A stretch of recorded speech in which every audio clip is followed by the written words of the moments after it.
কৃত্রিম বুদ্ধিমত্তা বা এআই ব্যবহার করে অনেকেই কিন্তু এখন বেশ বড় অঙ্কের টাকা আয় করছেন। আজকে আমরা দেখব কিভাবে একটা বিশেষ এআই টুল ব্যবহার করে টাকা ইনকামের একদম নতুন নতুন সব রাস্তা খুলে যাচ্ছে। চলুন তাহলে শুরু করা যাক। প্রশ্নটা কিন্তু খুবই ইন্টারেস্টিং, তাই না? একটা এআই টুল যেটা কিনা শুধু ছবি তৈরি করতে পারে, সেটা দিয়ে কি আসলেই একটা সফল ব্যবসা দাঁড় করানো সম্ভব? চলুন এই বিষয়টাই একটু গভীরে গিয়ে দেখি আর কিছু অসাধারণ সুযোগের কথা জেনে নিই। বিশ্বাস করা হয়তো কঠিন, কিন্তু কিছু কন্টেন্ট ক্রিয়েটর এই টুলটা ব্যবহার করে প্রতিদিন $৩,০০০-এরও বেশি আয় করছেন। হ্যাঁ, ঠিকই শুনছেন, এটা কিন্তু প্রতিদিনের আয়। মানে বুঝতেই পারছেন এর সম্ভাবনাটা ঠিক কোন পর্যায়ে। আর এই সংখ্যাটা দেখুন, শুধু একটা প্রোডাক্ট থেকে এক মাসে প্রায় $৯৯,০০০ সেলস। এটা সত্যি অবিশ্বাস্য, আর এটাই প্রমাণ করে যে সুযোগটা আসলে কতটা বিশাল। তো এই সব কিছুর পেছনে যে মূল কারিগর, তার নাম ন্যানো ব্যানানা এআই।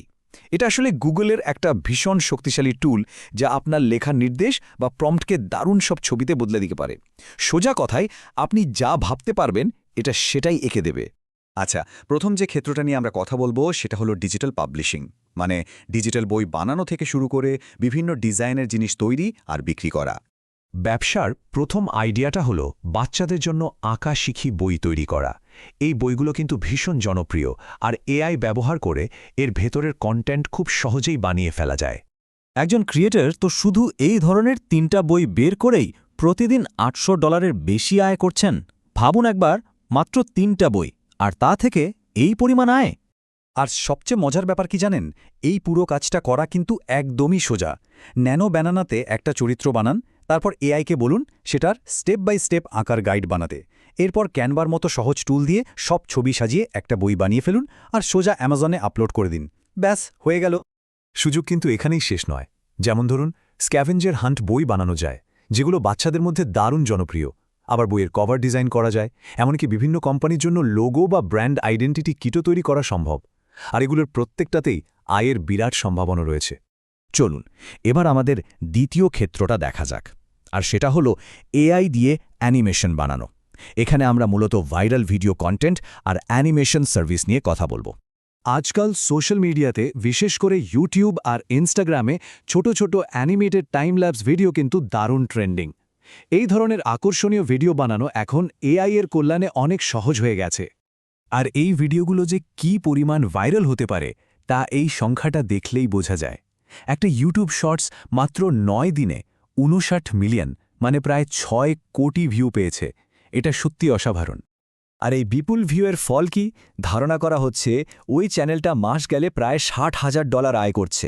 তার মানে বুঝতেই পারছেন এই ধরনের কন্টেন্টের আর্থিক সম্ভাবনাও বিশাল। এই অ্যানিমেশন তৈরির প্রক্রিয়াটাও কিন্তু বেশ সহজ। ধরুন, ন্যানো ব্যানানা দিয়ে দুটো ছবি বানালেন, একটা আগের অবস্থার আর একটা পরের অবস্থার।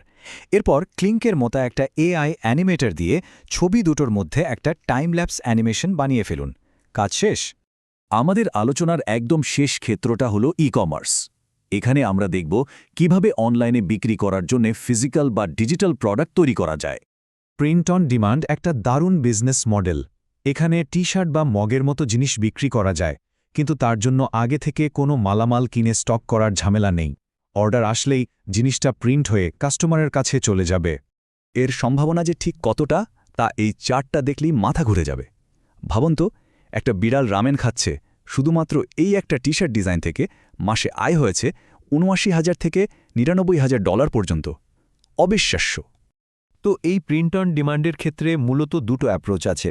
একটা হলো স্ট্যান্ডার্ড ডিজাইন, যা একবার বানিয়ে রেখে দিলেই হলো। আরেকটা হলো কাস্টম ডিজাইন, যেখানে প্রত্যেক কাস্টমারের জন্য আলাদা করে ডিজাইন বানাতে হয়।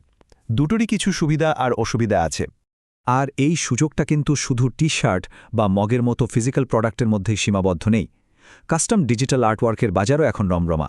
পোষা প্রাণীর পোর্ট্রেট হোক বা পিক্সার স্টাইলের ফ্যামিলি ফটো, এই ধরনের ডিজিটাল ফাইলেরও প্রচুর চাহিদা। তাহলে এত সব আলোচনার পর মূল কথাটা কি দাঁড়ালো?